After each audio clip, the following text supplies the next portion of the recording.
오늘의 말씀 본문은 마가복음 1장 1절에서 9절입니다. 하나님의 아들이신 예수 그리스도의 복음은 이렇게 시작되었습니다. 이사야 예언자의 글에 이렇게 쓰여 있습니다. 보아라, 내가 내 앞에 사자를 보낸다. 그가 내 길을 준비할 것이다. 광야에서 외치는 자의 목소리가 들린다. 주님의 길을 준비하여라. 그분의 길을 곧게 펴라. 세례자 요한이 광야에 나타나서 죄 용서를 위한 회개의 세례를 선포하였습니다. 그래서 온 유대 지방 사람들과 예루살렘 사람들이 요한에게 나아갔습니다. 그들은 자신들이 지은 죄를 고백하고 요단강에서 요한에게 세례를 받았습니다. 요한은 낙타털로 만든 옷을 입고 허리에는 가죽띠를 띠고 메뚜기와 들꿀을 먹었습니다. 요한은 사람들에게 이렇게 선포하였습니다. 나보다 더 강하신 분이 내 뒤에 오신다. 나는 그분 앞에 꿇어앉아 그분의 신발끈을 풀기에도 부족하다. 나는 너희에게 물로 세례를 주지만 그분은 너희에게 성령으로 세례를 베푸실 것이다. 그때 예수님께서 갈릴리에 있는 나사렛 마을에서 요단강으로 오셔서 요한에게 세례를 받으셨습니다. 교회 창립 50주년 기념 50일 기도회에 함께 하시는 여러분을 환영합니다. 앞으로 50일 동안 여러분과 함께 마가복음을 묵상하려고 하는데요. 마가복음을 묵상 본문으로 택한 이유가 있습니다. 전 세계 교회가 함께 신구약 성경을 3년 동안 묵상할 수 있게 통일된 성경 본문표가 있습니다. 이것을 공동성서 일과 혹은 공동성서 정과라고 부르는데요. 공동성서 일과에서 올해 집중해서 읽고 묵상하도록 안내하고 있는 복음서는 마가복음이에요. 그래서 마가복음을 올해 같이 50일 동안 묵상하려고 선택했습니다.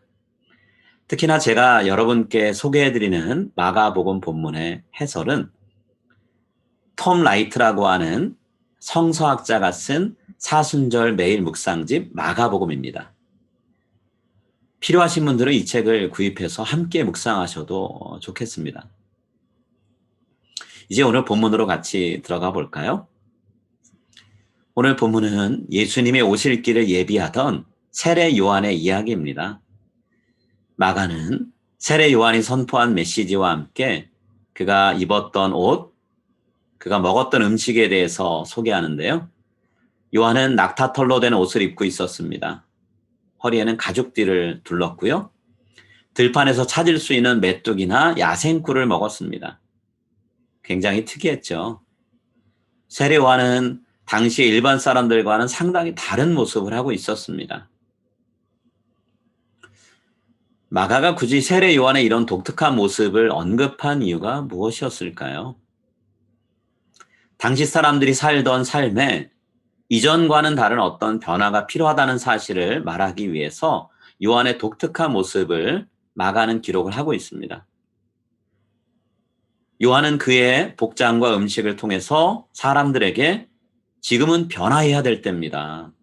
새로운 시대가 곧 시작될 것입니다. 지금처럼 살아가서는 안 됩니다. 라고 외치고 있었던 것이죠. 요한은 사람들에게 회개하라고 말하기 위해서 남들과는 다른 자신의 모습을 갖추고 살아가고 있었습니다. 우리는 흔히 회개를 이전의 이상적인 삶을 살던 시절로 돌아가는 것이라고 이해할 때가 있죠. 다시 말하자면 회개를 과거의 경험이나 인생의 뒤편에 있는 일들과 연관지을 때가 참 많습니다. 하지만 세례 요한이 전하는 메시지는 뒤가 아니라 앞을 내다보게 합니다. 갑작스럽게 세상에 나타나서 세례 요한이 사람들에게 전했던 메시지는 다음과 같습니다. 하나님께서 새로운 일을 행하고 계시니 지금 우리도 준비해야 됩니다. 만약 여러분이 누군가에게 뜻하지 않은 전화를 받았다고 한번 가정을 해보세요. 전화를 받고 보니 전화를 건 상대방이 여러분이 너무나 좋아하고 보고 싶었던 사람이에요. 그런데 여러분의 집을 몇 시간 뒤에 들를 것이라고 말합니다. 그러면 그분을 맞이하기 위해서 청소기를 들고 바닥에 있는 먼지를 제거하고 쓰레기를 정리해서 버리지 않으시겠어요? 싱크대에 쌓여있는 설거지감을 얼른 씻어서 정돈해 놓지 않으시겠습니까? 세례 요한이 술을 헐떡이면서 그 당시 사람들에게 찾아가서 이렇게 외친 거예요. 좋은 소식이 있습니다. 우리가 기다리고 있던 그분이 지금 오고 계십니다. 지금 준비해야 됩니다. 그분이 곧 도착하실 거예요. 세례 요한이 말한 오고 계시는 그분은 누구일까요? 네, 여러분이 잘 아시는 것처럼 하나님의 아들이요 메시아이신 예수님이십니다. 마가는 세례 요한이 예수님의 오심을 알리기 위해서 구약 성경의 두 본문을 인용했다라고 말하는데요. 이 두 본문은 말라기 3장 1절과 이사야 40장 3절입니다. 이 두 본문은 모두 하나님께서 그분의 백성들을 찾아오시기 전에 미리 전령을 보내서 준비시키신다는 내용을 담고 있어요. 그렇기 때문에 여기서 세례 요한은 단순히 예수님의 방문만 이야기하고 있지 않습니다. 예수님의 방문이 결국 하나님 자신의 방문이라고 말하고 있는 거예요. 하나님이 자신들을 방문하신다는 말, 그 당시 사람들에겐 반가운 일이기도 했고요. 상당히 충격적인 이야기였습니다. 왜냐하면 기원전 6세기에 나라가 망하고 바벨론 포로 생활을 했던 그때부터 이스라엘 백성들은 자신들이 하나님께 버림받은 백성이라고 여기고 있었거든요. 물론 포로 생활을 마치고 고향 땅에 돌아왔습니다. 성전과 성벽을 재건했습니다. 하지만 하나님은 그들 가운데 계시지 않는 것처럼 여겨졌어요. 혹시 그때 당시에는 하나님이 잠시 조상들 곁에 계셨는지 모르겠지만 수백 년이 지난 지금 로마 제국의 지배를 받고 있는 이 순간만큼은 하나님이 그들 가운데 계시지 않습니다. 여러분, 만약에 하나님이 이스라엘 백성들 가운데 계신다면 어떻게 나라가 무너질 수 있고 로마 제국의 압제를 받으면서 하나님의 백성들이 고통을 당할 수 있겠어요? 세례 요한은 그런 이스라엘 백성들에게 지금 이렇게 말하고 있죠. 하나님이 이런 고통스러운 현실을 변화시키기 위해서 다시 찾아오신다고 약속하셨는데 지금이 바로 그때라고 얘기합니다. 하나님이 오시는 때를 준비시키기 위해서 세례 요한은 이스라엘 백성들을 요단 강물 속에 담그고 있죠. 그런데 이제 하나님이 직접 이스라엘 백성들을 찾아오시면 그분의 거룩한 영 속으로 모든 백성들을 담그실 것이다 라고 외칩니다. 세례 요한은 예수님이 앞으로 베푸실 성령의 세례를 말하고 있어요. 그때가 되면 이스라엘 백성들은 더 이상 버림받은 백성이 아니라 하나님의 영에 충만히 젖어 살아가는 하나님의 백성이 될 것이라는 거죠. 그러니 지금 그 하나님을, 그 예수님을 맞을 준비를 어서 빨리 해야 됩니다. 더 이상 준비를 미룰 수 있는 시간이 없어요. 여러분, 오늘 우리들도요, 생각하지 못한 때에 예수님이 찾아오실 것이라고 하는 이야기를 들을 수 있습니다. 그렇기 때문에 우리도 앞으로 우리의 삶에 찾아오실 그 예수님을 맞이할 준비를 하고 살아가야 됩니다. 예수님이 오셨을 때 우리가 어떤 모습으로 예수님을 맞게 될지 알 수 없죠. 그렇기 때문에 항상 준비하고 깨어 있어야 됩니다. 이제 오늘 주신 말씀을 붙잡고 다음의 기도 제목으로 함께 기도하시겠습니다. 우리의 삶을 변화시키기 위해 찾아오실 예수님을 맞이할 준비를 하게 해주소서. 우리의 마음과 삶이 예수님을 맞이할 준비가 된 모습이 되게 해주소서.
이제 오늘의 합심 기도 제목을 따라서 함께 기도하겠습니다.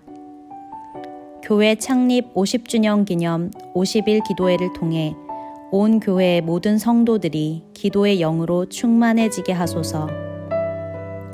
전 세대가 함께 마가복음을 묵상하는 가운데 하나님의 말씀의 은혜로 가득 채워지게 하소서.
이제 기도 제목을 놓고 함께 기도하겠습니다. 백신 접종이 순차적으로 이루어져 감염자와 사망자의 수가 줄게 하소서. 치료제가 하루속히 개발되어 건강과 생명의 위협을 받는 환자들을 살려주소서. 코로나 팬데믹의 영향으로 무너진 개인, 가정, 사회 전반을 다시 일으켜 주소서.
이제 기도 제목을 놓고 함께 기도하겠습니다.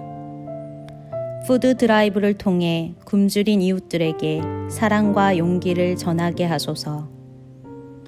선교 후원 중단으로 선교지로 돌아가지 못하는 선교사님들의 사역이 재개되게 하소서. 선교지에서 영적, 육적 싸움 중에 계신 선교사님들의 가정과 교회와 사역을 강한 손으로 지켜주소서.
이제 기도 제목을 놓고 함께 기도하겠습니다.